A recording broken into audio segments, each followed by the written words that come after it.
Hi there, Isha here, and welcome to the Higher Life, where we take concepts that are considered esoteric, spiritual, and new-agey, and show you how you can use these as practical tools to greatly improve the quality of your life.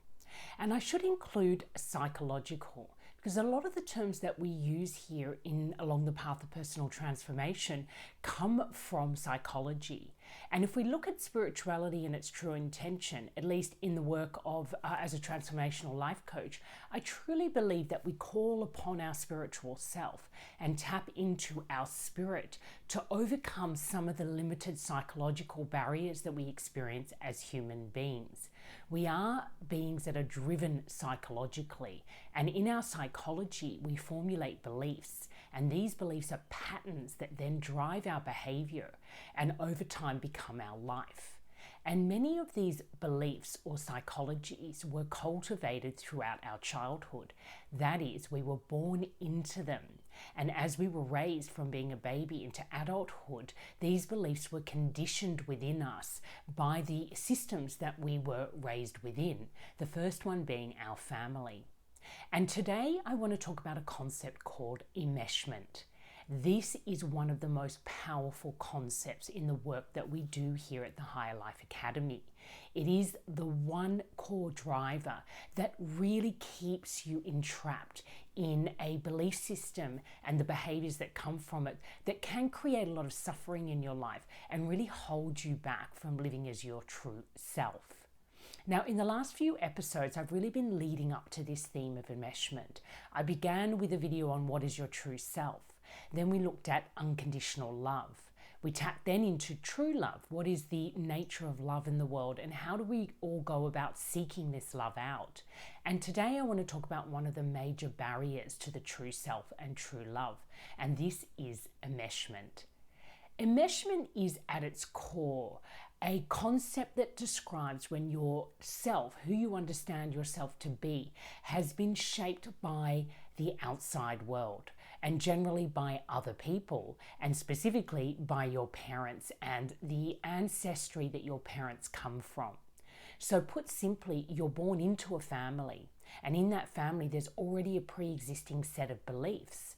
The maturity level of your parents will play a major factor in how enmeshed or at what level of enmeshment you were raised in.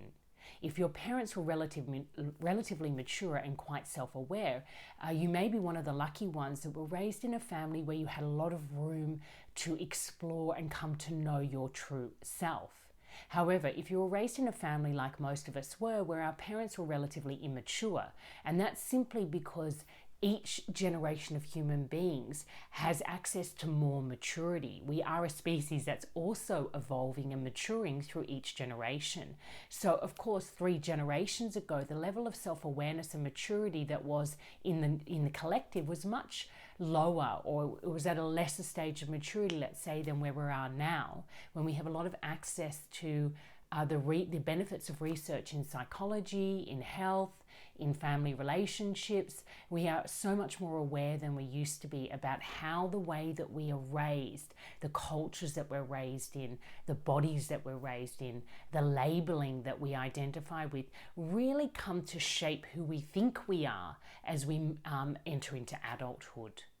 And enmeshment is something very specific, I believe. It's when your sense of worth, because who we think we are often then facilitates how worthy we think we are. So if our sense of self is shaped by our parents or shaped by the institutions that we grew up in, then who we think we are is a reflection of how other people have treated us.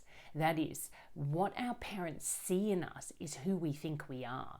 So if our parents have a particular bias towards a certain set of values or a certain set of attributes that they think are important, that's what they're going to look for and shape in their children. So if your parents have a particular belief that you need to have a value of charity, for example, then the way that they raise you, they'll focus on ensuring that their children reflect that value in who they become. Now, charity is probably not one of the worst values to be raised within. However, it can be very limiting Because if you are raised with the belief that you need to be charitable, you don't spend much time thinking about your personal boundaries or particular people or areas of your life that you don't feel are right for you to be charitable. You don't really have a lot of time to think about who you are and what makes sense to you.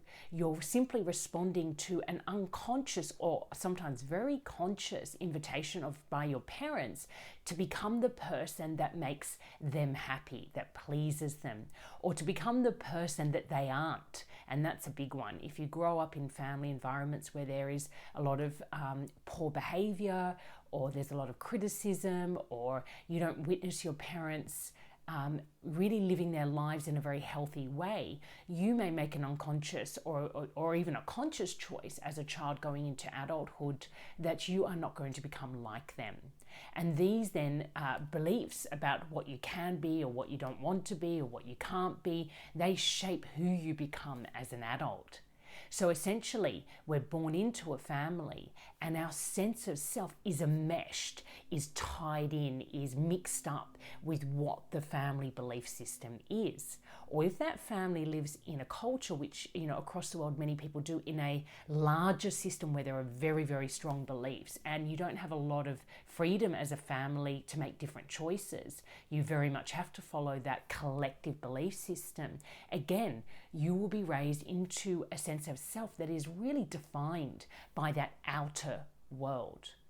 Now, if you're someone like me who spent a lot of time in deep self-exploration and really exploring this idea about what empowerment is in our personal lives, you'll fully understand that there is a lot of rhetoric out there about the true self, the ego self, enmeshment, codependency, and all these things come back to the same principle, wisdom, that when we're born, we often don't have the time, the space, or the permission to truly use our period of 0 to 21 years to find out who we are, separate to what the belief systems of our families, our education system, our cultures are. So our sense of self is shaped by the outside world.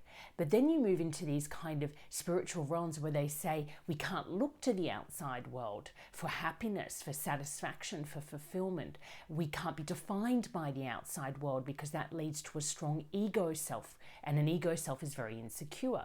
And all those things are true. However, probably what's missing in this dialogue or in this conversation around inner work and outer work and how you choose to define yourself is, up until fairly recently, being shaped by the outside world, particularly our tribes, kept you alive, it kept you safe, it kept you well fed, it kept you secure. We operated in tribes from the very beginning of our existence, and the tribal way was the way. So of course you would look to the outside world, to the tribe, to the people around you for that safety, that security, and that sense of identity. It was completely normal and natural to do that. Now, what we're coming to understand is we've evolved, we've matured out of those tribal systems in some parts of the world. And the call now is to no longer see ourselves through the eyes of others, through the eyes of our families, through the eyes of our institutions. We don't want to identify anymore with what an outer perception of us is, because this is disempowering. It means that we've given our power to create our life and to treat ourselves and to think about ourselves and feel about ourselves the way that we want over to other people. And as a child, that's very natural. You want your parents to care for you and to love you and to keep you safe and secure. So of course you'll naturally respond to their conscious or unconscious invitation to shape yourself to be pleasing to them. And sometimes you just don't have the capacity for that. So all you really feel is that your parents are constantly displeased with you, or society is displeased with you, that you can't live up to these expectations. You might not put words on it, but you sense there is some kind of expectation that you're not able to meet. And this starts to create a very insecure self. And naturally insecure, it's insecure. It is not secure to create a sense of self that is not real and not true. And this insecurity is something we all feel. the trauma that we talk about. We talk about trauma all the time, and we talk about traumas that are very obvious, like sexual, physical. We don't talk so much about the psychic or the psychological, but they're equally damaging. However, there is an underlying trauma that the whole of the human species has been experiencing, and that is this trauma of enmeshment, of never really knowing who you really are, because the primary concern has always been to be safe, secure, and to belong to the tribe. So that was not on offer. But now it is. We're moving into a new evolution in humanity where we are going to be able to take the time to find out who we really are. And we're going to offer this to our children. We're fundamentally transforming the way that we relate to each other. And therefore, empowerment will always happen through our relationships. Initially, our relationship to ourselves, which moves away from being an identity or a self defined by the outer world, to working with our inner resourcefulness and our inner patterning systems, which play back into archetypes and universal patterns of behavior, things that we discover and explore more deeply here at Higher Life. And I have done several videos on archetypes and how to identify your true self and start working from the inside out. So this is a really big shift that's happening, and it will probably take generations for it to really become the normal way. We're really in the transition right now. So this idea of enmeshment means that we come to understand that the insecure self, the ego, the source of all of our anxiety and discomfort, is simply the signal that we are moving out of a tribal mindset, a mindset which asks us to conform to the tribe in order to survive, to step out of those tribes, and they're dissolving naturally anyway in most parts of the world. This rise of the middle class, which I talk about a lot in recent videos, is the rise of the empowered class, because when you're in the middle class, you have your security concerns taken care of, and you have the space, the creativity, and the abundance essentially to start shifting away from that outer world and performing for that outer world, to no longer be striving and seeking to achieve materially.